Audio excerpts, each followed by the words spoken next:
será un desenlace inesperado. Tal vez sí, tal vez no. Señores, el futuro de Ucrania, aunque suene bastante amarillista, se cocina. El colapso. Se habla mucho del futuro de esta nación que se encuentra actualmente enfrentada con Rusia. La llegada de Donald Trump abre una serie de hipótesis, teorías. María Zaharov advierte, dice, mucho cuidado con lo que va a pasar entre noviembre y enero. Ojo que todavía no asume Donald Trump y podría pasar cualquier cosa de la mano de la administración Biden. Por otro lado, información de medios como Pravda nos hablan de un plan por parte de las autoridades polacas para poder hacerse con parte del territorio ucraniano una vez que esta nación se desmorone. Por supuesto, hablaremos también del futuro de los Estados Unidos. Trascendidos, hablan de Marco Rubio como el próximo secretario de Estado de los Estados Unidos. Información que, aunque no se ha confirmado, podría más o menos marcar una mirada por parte de la administración Trump. Señores, esto es Prensa Alternativa y vamos a desarrollar estos asuntos tan importantes con un invitado de lujo, por supuesto, un analista internacional que es un amigo de la casa. Lo hemos tenido en muchas ocasiones en nuestro espacio. Él es presidente de CAI Center. Hablamos del señor Adrián Zelaya. Un placer tenerte, Adrián. Bienvenido a Prensa Alternativa. Hola, Enzo. Pues ya sabes que, como siempre, encantado de estar contigo y con Prensa Alternativa. Y el encanto también es para nosotros tenerte aquí, Adrián, y sobre todo en un momento tan importante. Sabemos que ganó Trump, eso no es noticia, pero lo que sí es importante es entender esta recta final. La victoria de Trump es la derrota también de la administración Biden y una derrota que no significa necesariamente una pérdida inmediata de poder, una pérdida súbita de poder. Quedan meses, advirtió hace poco María Zaharova, portavoz de la Cancillería, dijo, tengan mucho ojo con lo que puede pasar entre noviembre y enero. Aún el señor Joe Biden tiene poder, aún pueden tomar decisiones que podrían comprometer a Rusia. ¿Sí? Por supuesto, esta es una información, perdón, más que una información, es una mirada de la dama rusa que habla sobre esta situación tan compleja. Y Adrián, ¿qué mirada tienes tú sobre esto? Porque es una recta decisiva. Para ti, ¿esto va posiblemente a escalar el conflicto o veremos más bien una transición casi, entre comillas, si cabe el término, que no lo es, pero si cabe el término pacífica, sino un cambio dramático de cara a la llegada de Donald Trump, al menos en el conflicto en Ucrania? Adrián, ¿qué mirada tienes sobre esto? Bueno, vamos a ver. Estamos en un contexto de 2 meses y una semana aproximadamente, en el que efectivamente, como ya se ha comentado repetidamente, todo es posible. ¿Y por qué todo es posible? Todo es posible fuera de lo normal, además. Todo es posible porque no estamos en un contexto normal, estamos en un contexto de cambio civilizatorio en el que se está decidiendo nada menos que el poder mundial. ¿Quién va a mandar en el mundo? ¿No? Y claro, las apuestas han sido tan enormes como que han estado a punto de arrastrarnos a una guerra mundial, además en dos frentes. Por un lado, en Oriente Medio, en Asia Occidental, a través de esas provocaciones contra Irán, y en Europa a través de provocaciones contra Rusia, siempre en los dos frentes, buscando una escalada con un intento constante de generar un conflicto bélico que bueno, esto que Lavrov llamaba una gran guerra, ¿no? Bueno, si hay fuerzas que estaban dispuestas a provocar una guerra continental, una guerra mundial para defender ese poder que han mantenido sobre el mundo, hay que pensar que son capaces de cualquier cosa para asegurar que esa oportunidad no se la quita los dos retos que tiene encima de la mesa, ni la llegada de Donald Trump a la Casa Blanca, ni la victoria rusa en Ucrania. Entonces, tienen esas dos amenazas y, claro, su tentación va a ser moverse, generar el estallido antes de que cualquiera de esos dos hechos se produzca, ¿no? Bien, ya sabemos que tentaciones de estas podían plantearse dentro del propio Estados Unidos. Se ha hablado de la posibilidad de un conflicto civil, un conflicto interno, ¿no? De alguna especie de golpe de mano que impida la llegada de Donald Trump al poder. Y por otro lado, diciendo, bueno, en el caso de que se diera por supuesto que Donald Trump va a llegar al poder y que efectivamente a partir de ese momento les va a hacer imposible maniobrar cara al estallido de ese conflicto, pues tienen 2 meses en los que tienen o pueden hacer algo para que por lo menos el conflicto esté iniciado de forma tal que a Donald Trump, si cuando llegue al poder le sea muy difícil de rectificar. Todo esto en el contexto de que Donald Trump responde a lo que en general estamos esperando, ¿no? Aunque esa posible designación de Marco Rubio, que luego comentaremos si quieres, pues no apunta a nada positivo si se confirma. Pero bueno, en ese contexto, ¿no? Que es esos poderes que están, digamos, poderes corporativos fundamentalmente, que han estado detrás del gobierno de Estados Unidos, detrás de la Unión Europea, detrás del gobierno británico, ¿cómo pueden moverse ahora fuera de ese golpe interno en Estados Unidos? Que no hay que descartarlo, ¿no? Bueno, pues vamos a ver.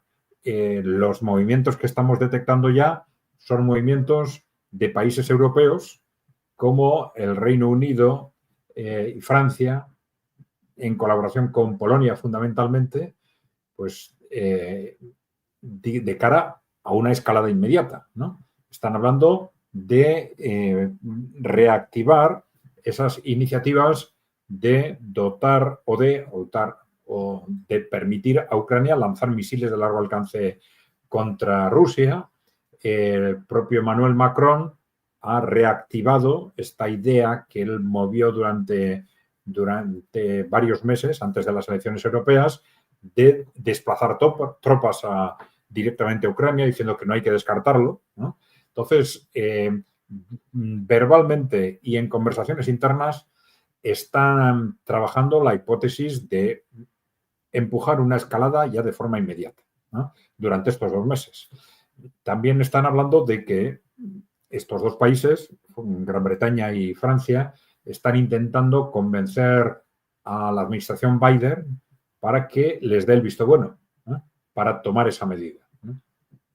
Bueno, en principio que está habiendo movimientos en esa dirección, está claro, ¿no?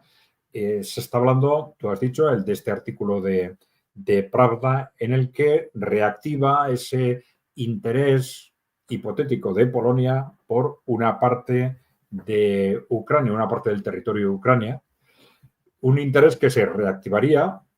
¿En qué contexto? En la medida en que se les acerque una expectativa de que Rusia gane la guerra y de que Rusia, de forma directa o indirecta, acabe controlando la totalidad del territorio de Ucrania, o bien que se configure una Ucrania fuera de territorio ruso con un contexto, con un enfoque institucional radicalmente distinto al actual y quizás en vez de ser una Ucrania rusófoba, será una Ucrania más cercana a Rusia, ¿no?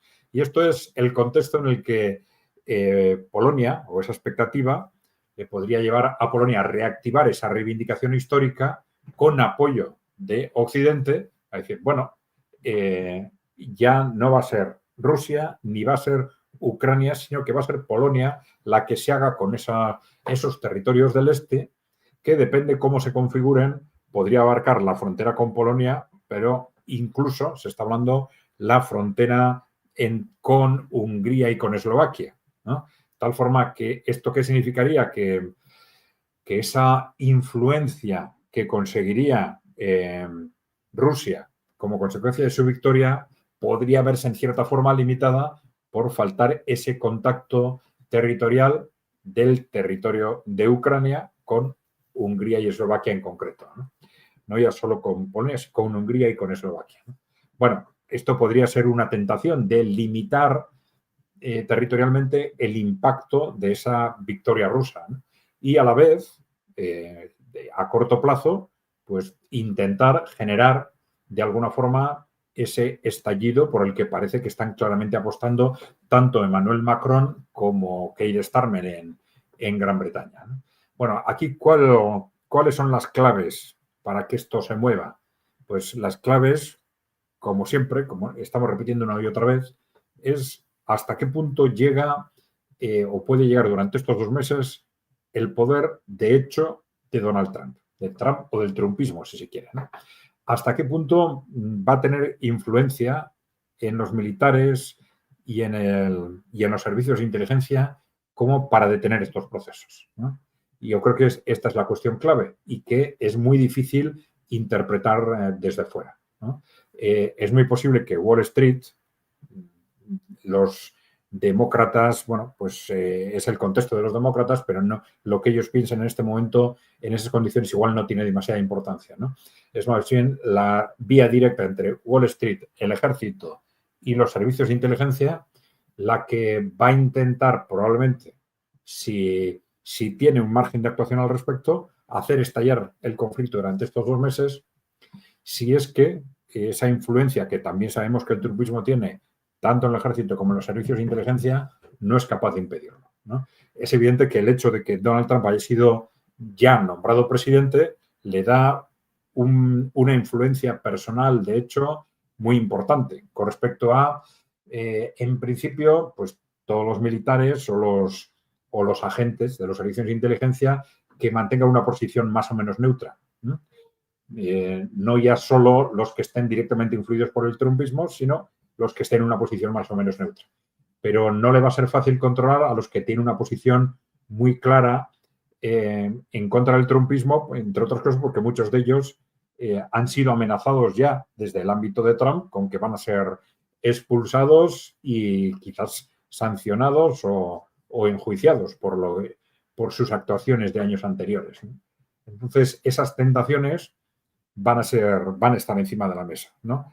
Claro, el otro contexto, ¿cuál es? El de que el trumpismo puede estar jugando un doble juego y aunque aparentemente tenga esa voluntad de llegar a un acuerdo con Rusia para pacificar la situación en Europa de forma consensuada, en la práctica lo que esté haciendo es mirar hacia otro lado.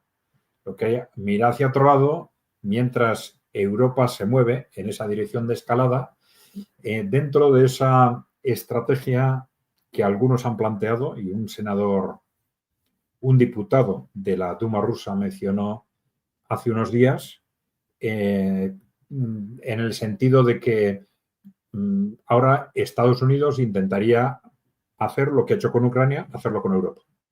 Es decir, no responsabilizarse directamente del enfrentamiento con Rusia. Ese alejamiento de la OTAN le facilitaría no aparecer como enfrentándose directamente con Rusia, pero permitir o incluso alentar bajo cuerda que países europeos como Reino Unido, Francia o Polonia sustituyan a Ucrania en este combate contra Rusia, ¿no?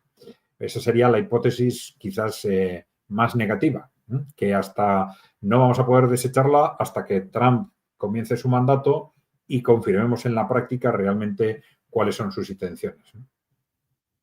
Y ya aparecen mensajes, Adrián, que son muy llamativos, por decirlo de alguna manera, ¿no? Porque claro, yo me imagino que esta indecisión o este interrogante no solamente forma parte de la mirada que pueda tener Donald Trump, también imagino que es una mirada que tienen los líderes europeos, entre comillas líderes.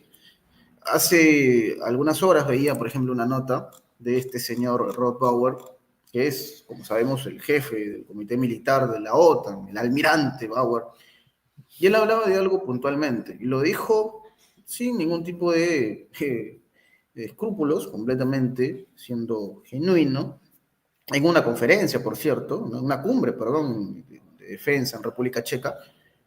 Y lo que él dice es, si nosotros supiésemos que Rusia no cuenta con armas nucleares, no tengan dudas que echaríamos a patadas a los rusos de Ucrania. Lo dijo Bauer, nada menos. Estamos hablando de un personaje de alto rango, por decirlo de alguna manera, en la OTAN, ¿no? El mensaje es ese. Ellos tienen armas nucleares. Si no fuese por este pequeño detalle, probablemente estaríamos en Ucrania, dice, y lo sacaríamos a patadas. Desde luego, la información hace notar que sí está la OTAN en Ucrania, ¿no?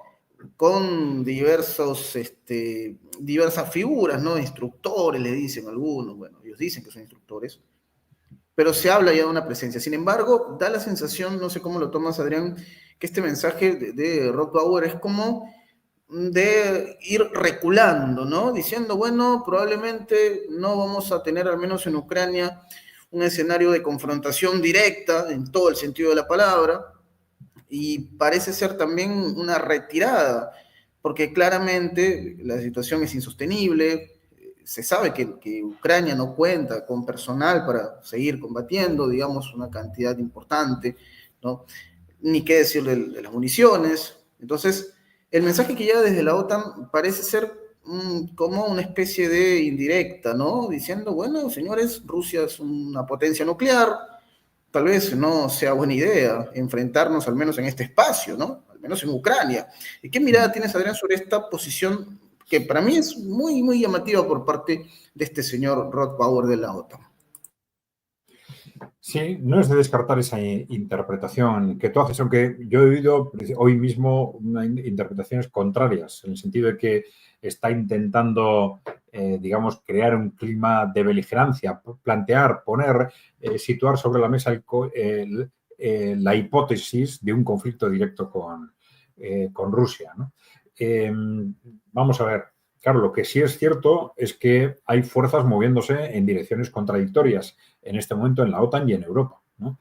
El secretario general de la OTAN, junto con Keir Starmer y Macron y Polonia, están lanzando mensajes muy agresivos y todo parece indicar, como decía antes, que están intentando incluso convencer a la administración Biden de que juegue fuerte estos dos meses para avanzar en esa escalada. Y luego hay otras declaraciones que, claro, ante la inminencia ya de la victoria rusa en Ucrania y de la llegada de Trump al poder, pues están situándose con otra lógica, no esa lógica de pánico del Deep State o de Wall Street, si se quiere, que es el que realmente está en pánico, más que responsables políticos concretos, sino con una lógica digamos, de lo que es razonable. Bueno, hemos intentado seguir una determinada estrategia y esto ya se ha terminado.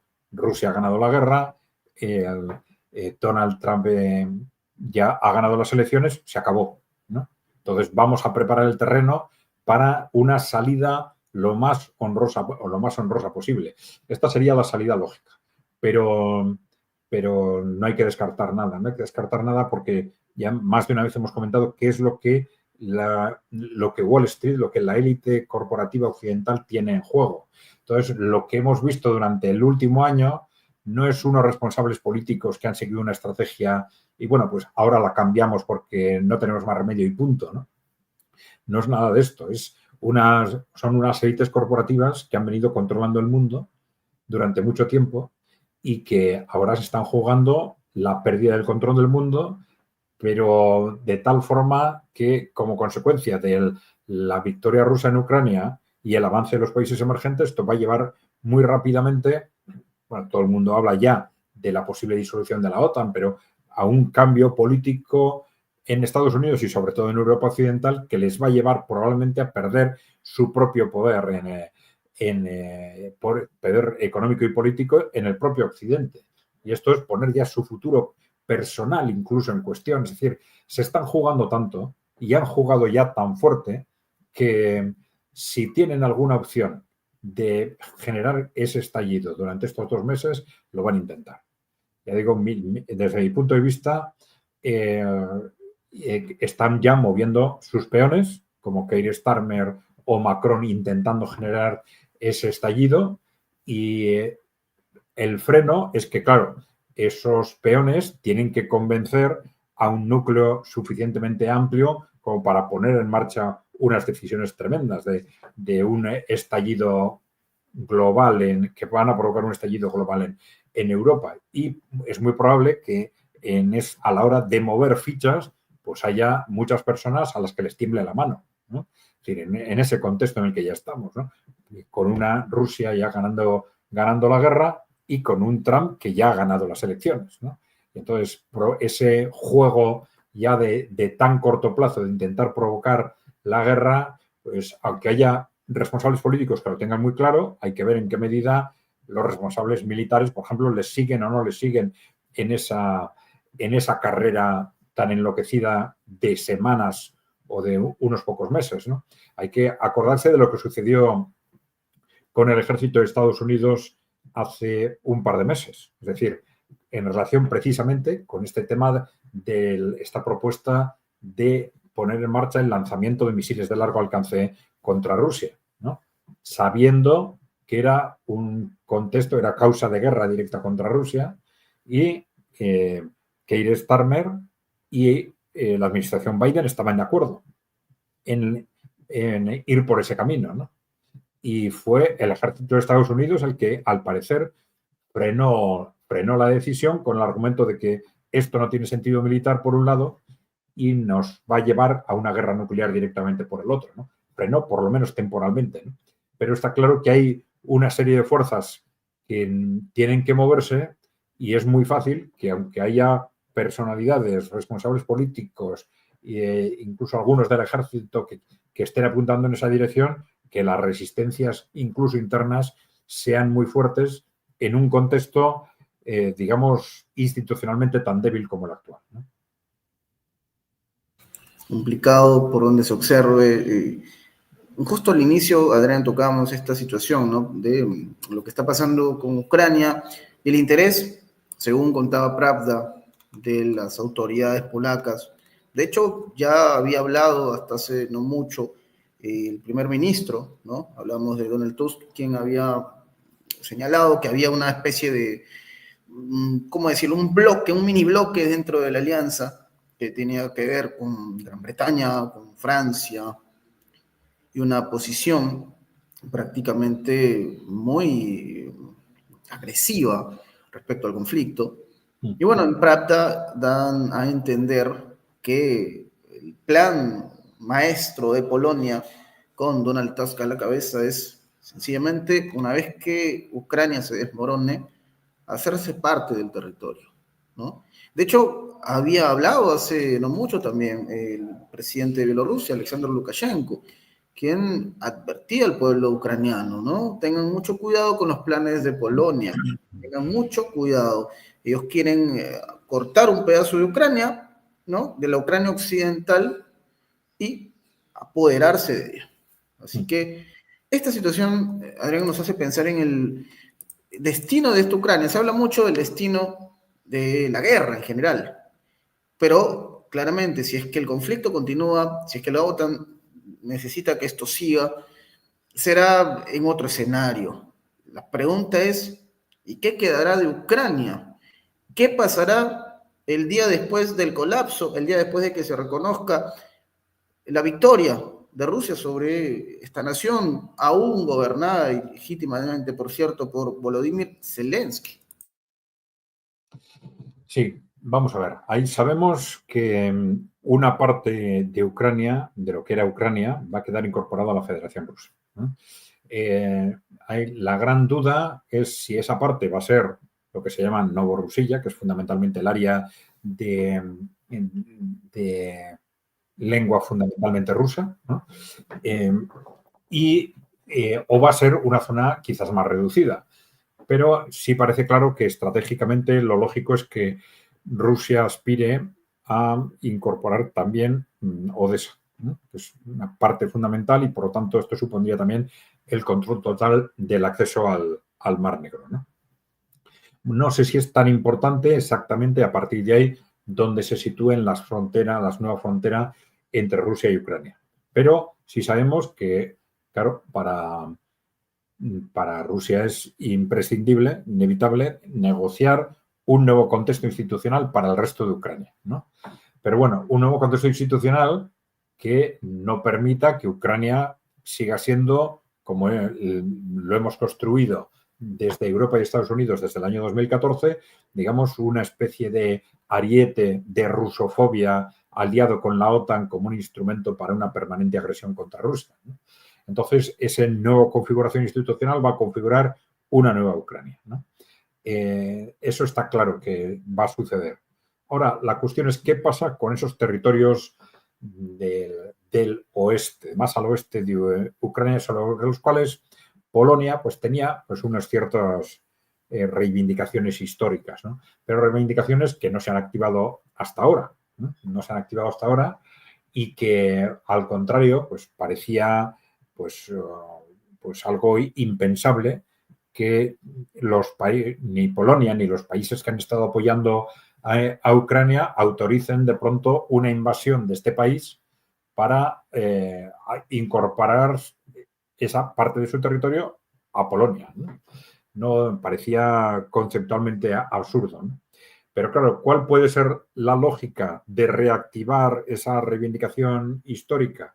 Bueno, pues en la medida en que el gran miedo histórico en este momento de las élites occidentales es el enorme incremento de la influencia política e ideológica de Rusia a partir de la victoria, pensarán, bueno, de alguna forma, puesto que uno de los problemas es que Ucrania en su conjunto se va a convertir de alguna forma en zona de influencia rusa, ¿no? Aunque no sea Rusia, pues vamos a limitar esa influencia cercenando una parte del territorio, ¿no? De tal forma que desde el punto de vista de vender esa operación en Occidente, en la OTAN, frente a Estados Unidos, ya no sería tanto, no se presentaría como quitárselo a Ucrania, sino quitárselo a la zona de influencia rusa, ¿no? Yo creo que este es un poco el planteamiento y esto es lo que explica por qué una operación de ese tipo pueden contar con el visto bueno en este momento de países como Francia o el Reino Unido, ¿no? Por otro lado, claro, esto sería según el momento en el que sea, claro, pero si se hace ahora, sería, digamos, una agresión contra Ucrania, formalmente por lo menos, no contra Rusia, con lo cual estarían evitando, digamos, el pretexto de atacar directamente a Rusia, que permitiría a Rusia o justificaría una respuesta de Rusia directamente contra Polonia, ¿no? Y os dirían, no, yo estoy atacando a Ucrania, no estoy atacando a Rusia, ¿no? Esto es un poco se moverían en este juego, ¿no? Bueno, entonces, ¿esto qué quiere decir? Que bueno, no es descartable que algo similar intenten, ¿no? Creo que es muy importante ese posible corredor o ese posible adquisición o usurpación de territorios ucranianos por parte de Polonia, o ese intento de usurpación, hasta dónde llega. Porque claro, si lo prolongan hacia el sur con las fronteras de Eslovaquia y Hungría, tendría una mayor repercusión, ¿no? Porque ya esa nueva Ucrania ya tendría frontera con Polonia y con Rumanía, pero no con Eslovaquia ni con Hungría, porque esto podría ser muy importante, ¿no? El efecto contagio, que es algo a lo que se teme de forma muy directa, el efecto de contagio ya de una Ucrania bajo influencia rusa, con fronteras, con dos países tan conflictivos para la Unión Europea como Hungría y Eslovaquia, ¿no? Entonces, sería un contexto tremendamente peligroso ya, incluso desde una perspectiva de corto plazo. Bueno, todo esto puede ser una tentación para poner en marcha movimientos de este tipo ya en el oeste de Ucrania y antes de que el avance ruso se acerque hacia esos territorios, ¿no? O de que colapse definitivamente la administración o el Estado ucraniano. Bueno, entonces no es una idea descabellada, o sea, me refiero a un planteamiento tan descabellado como en su momento lo hizo Lukashenko. Hay que tener mucho ojo con los próximos anuncios, decisiones que se vayan tomando. Van a ser semanas convulsas, meses también. Y bueno, volviendo a Estados Unidos, Adrián, que era el tema inicial, y tú mencionaste algo muy interesante, ¿no? Marco Rubio, apareció esta información, trascendió ayer. Supuestamente, Marco Rubio sería designado como secretario de Estado de los Estados Unidos. Información que hasta el momento no se ha confirmado, ¿no? Pero estos rumores trascendidos con el pasar de las horas empiezan a consolidarse. Quién sabe, en cualquier momento nos sorprendan con este anuncio. En fin, Adrián, tú mencionaste que un nombramiento como el de este señor podría marcar la pauta sobre algo, que no necesariamente son buenas noticias. ¿Qué impresiones tienes sobre esta posibilidad, Adrián? Marco Rubio como un secretario de Estado de los Estados Unidos, aún sin confirmar, insisto, pero el rumor se va haciendo cada vez más caliente. Bueno, esta es una cuestión clave. ¿Quién va a ser el secretario de Estado? También el secretario de Defensa, ¿no? Evidentemente. Pero es el secretario de Estado, porque es el responsable directo de la política exterior de Estados Unidos. Y como tenemos esa gran duda de fondo sobre el trumpismo teniendo en cuenta todo lo que sucedió en el primer mandato, pues esa duda en buena parte es muy posible que la resolvamos en función de ese nombramiento. ¿Quién va a ser secretario de Estado? ¿No? Claro, ha habido muchos rumores durante estos días. He visto incluso rumores que apuntaban nada menos que a Tulsi Gabbard. Como, claro, eso sería, igual que un nombramiento de Tulsi Gabbard sería explosivo en una dirección, pues, en una dirección, digamos, de consolidación inmediata de unas relaciones excelentes con los países emergentes, con China y con Rusia, por ejemplo, ¿no? El nombramiento de Marco Rubio, si se verificara, nos apuntaría en una dirección contraria, ¿no? En una dirección claramente muy cercana a los posicionamientos de los neoconservadores, ¿no? Marco Rubio es una persona que históricamente fue enemiga de Donald Trump, ¿no? Y que, bueno, ha mantenido posiciones muy agresivas en política internacional, ¿no? Entonces, bueno, este nombramiento sería muy preocupante, desde luego, desde la perspectiva de las relaciones de Estados Unidos con Latinoamérica de forma directa, también desde la perspectiva de las relaciones con Israel, pero en conjunto es una persona que ha defendido posiciones muy agresivas en el conjunto de la política internacional. Claro, la otra, una interpretación, queriendo, si nos obsesionáramos por intentar esperar hasta el último momento antes de hacer un juicio sobre el mandato de Donald Trump, pues podría ser acordarse de los constantes nombramientos contradictorios que Donald Trump hizo en su primer mandato, que se suponía que se habían hecho, bueno, pues habló de Pompeo, bien,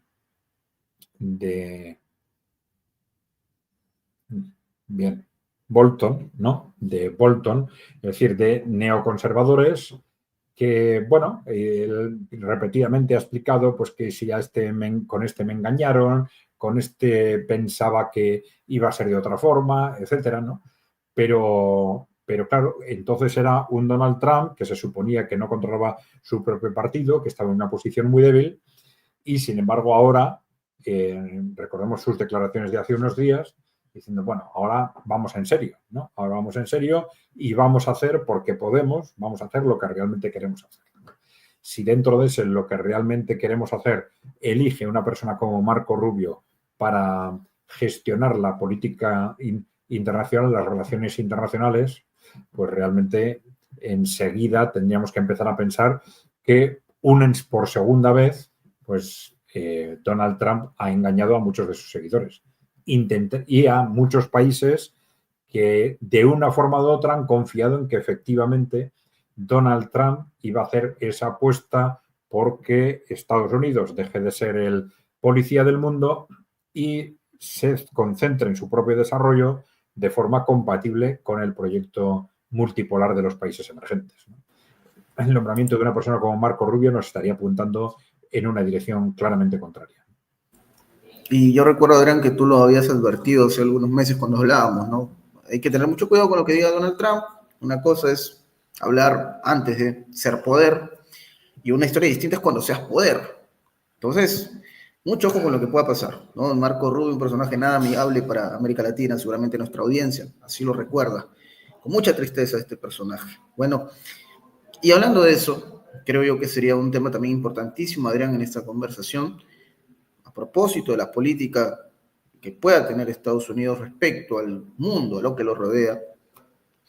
Un tema que aún no se ha calentado del todo, pero que sigue siendo también relevante, es esta famosa apuesta de Donald Trump por darle mucho protagonismo a los aranceles y el incremento de aranceles, dijo, del 10 al 20%, un incremento para los productos que sean importados. De hecho, se hablaba también de la posibilidad de que llegue a ser un 60% el incremento de los aranceles para China, hasta el 200% en los países de la Unión Europea, ¿no? Que sí, es un poco más exagerado, pero más allá de eso, Adrián, ¿qué piensas sobre esta medida? ¿hasta qué punto va a ser algo que se cristalice? Obedece tal vez más al populismo de Trump. Por otro lado, ¿qué efectos o daños colaterales puede generar esto en el ciudadano estadounidense? Porque la sensación que se tiene es que, bueno, aparece un Donald Trump que es proteccionista, pero en ese camino de exigirle más a los países con los que tiene una serie de acuerdos, pues uno se preguntaría si tal vez estos países no voltearán hacia otro lado, dirán, oye, de repente me conviene más ir al mercado asiático. El agroexportador del Perú dirá, de repente conviene más si miramos ahora con la inauguración del megapuerto de Chancay en Perú, vamos a consolidar algo mucho más beneficioso con los países de Asia. Entonces, ¿qué mirada tienes tú, Adrián, sobre esta posición de Donald Trump, los aranceles, los benditos aranceles? Sí, vamos a ver, hay ahí una cuestión de fondo en la que el trumpismo tiene razón y tenía razón cuando llegó al poder en el año 2016, ¿no? Y es que en todo el proceso globalizador, en los 30 años del proceso de globalización, este proceso ha sido tremendamente beneficioso para las multinacionales norteamericanas y también para algunos países, como países de Asia, como China, por ejemplo, ¿no?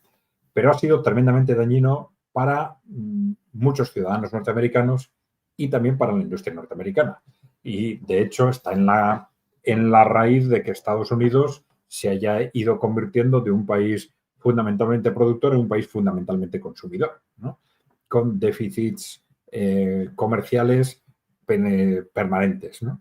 Bueno, entonces, desde ese punto de vista, tiene sentido que alguien que se despegue de alguna forma de los intereses de las multinacionales y empiece a pensar en los intereses propiamente del país y de sus ciudadanos, pues intente de alguna forma darle la vuelta a ese proceso, ¿no? Ahora, otra cosa es el cómo y el cuándo, ¿no? Y esto es lo que genera más dudas sobre lo que Trump hace en este sentido y cómo lo hace, ¿no? Porque, claro, es un proceso que, como tú bien has dicho, tiene muchas aristas y tiene muchos efectos indirectos, ¿no? Entonces, claro, aquí lo que hay que tener en cuenta es, primero, que esa subida de aranceles tiene que tener un impacto, como genera normalmente efectos negativos en las posibles respuestas de otros países, ¿no? Pero esto significa que se tiene que compensar con un efecto positivo en la reactivación de mi industria. Y entonces esto no se puede hacer de cualquier forma, tiene que hacerse de tal forma que yo tenga una industria lo suficientemente potente, lo suficientemente presente en ese sector como para aprovechar ese arancel para disparar su capacidad productiva, ¿no? Es decir, no es simplemente subir el arancel y ya está. Tiene que ser un arancel subido de tal forma que los empresarios norteamericanos de ese sector lo aprovechen para situarse competitivamente mejor, ¿no? Entonces, no es una cuestión que haya que resolver en base a impulsos, hay que analizar muy concretamente cada sector, tus propias fuerzas productivas, su capacidad de reacción y de reposicionarse en base a esas subidas de aranceles. También se suele hablar mucho en este tema de los aranceles y se habló en su momento del efecto inflacionario, pero es decir, que al poner aranceles sobre unos determinados productos, esto aumenta su precio y se dice, y por lo tanto aumenta la inflación. Pero esto es muy cuestionable.